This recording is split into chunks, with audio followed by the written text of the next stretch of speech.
Terminal Cikampek merupakan terminal penumpang tipe A dan terminal induk yang terletak di Jalan Raya Terminal Kelurahan Cikampek Kota, Kabupaten Karawang.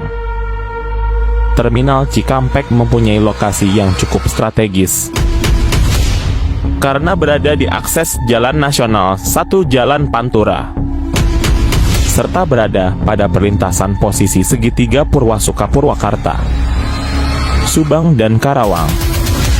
Terminal ini terletak tepat di utara Pasar Pemda Cikampek 1 dan terletak plus negatif 850 meter di tenggara Stasiun Cikampek. Terminal dengan luas area 4000 m2 ini dibangun pada tahun 1974 dan diresmikan oleh Gubernur Jawa Barat.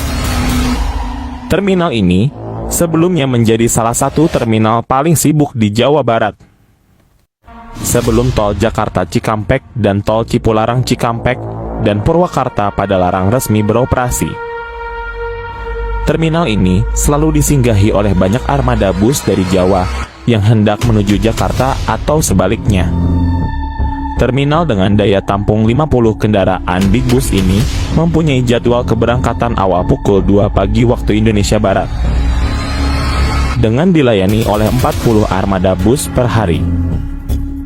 Penumpang bus dari terminal ini rata-rata mencapai 300 hingga 350 orang per hari, yang sebagian besar merupakan para pekerja dan pedagang harian.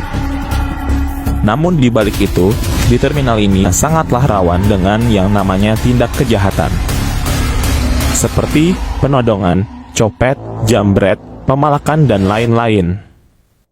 Di balik hiruk-pikuk kehidupan di terminal Cikampek, ada seorang tokoh besar yang berkuasa di terminal. Dia adalah Jalu. Jalu ini adalah preman paling disegani dan dikagumi oleh orang-orang terminal. Masa lalunya, Jalu adalah anak seorang petani yang hidupnya susah, yang berasal dari Kuningan, Jawa Barat. Jalu ini mempunyai paras yang cukup tampan dan gagah. Dia terlahir dari keluarga petani yang terbilang sangat miskin di desanya. Sejak Jalu masih sekolah dasar, ia sudah terbiasa berjualan es di sekolahan untuk membantu perekonomian orang tuanya. Dikarenakan orang tuanya sudah tidak mampu lagi untuk mencukupi kebutuhan hidupnya sehari-hari. Hal itu sering Jalu lakukan agar ia bisa melanjutkan sekolahnya sampai ia lulus, dengan bermodalkan tekad yang kuat.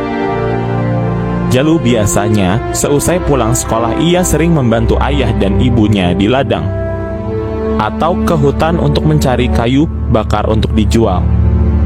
Setelah Jalu tumbuh dewasa dengan parasnya yang tampan dan memiliki tubuh yang besar, Jalu di desanya banyak disukai oleh para wanita, termasuk Risma, anak dari sematawayang juragan tambak ikan. Di desanya, keluarga Risma terbilang keluarga terpandang dan paling tajir di desanya. Akhirnya Risma dan Jalu pun saling menyukai satu sama lain dan mereka berpacaran. Namun, sayang, nasib baik tidak berpihak pada Jalu. Perjalanan cinta mereka harus putus di tengah jalan, dikarenakan hubungan mereka diketahui oleh ayah Risma dan tidak disetujui.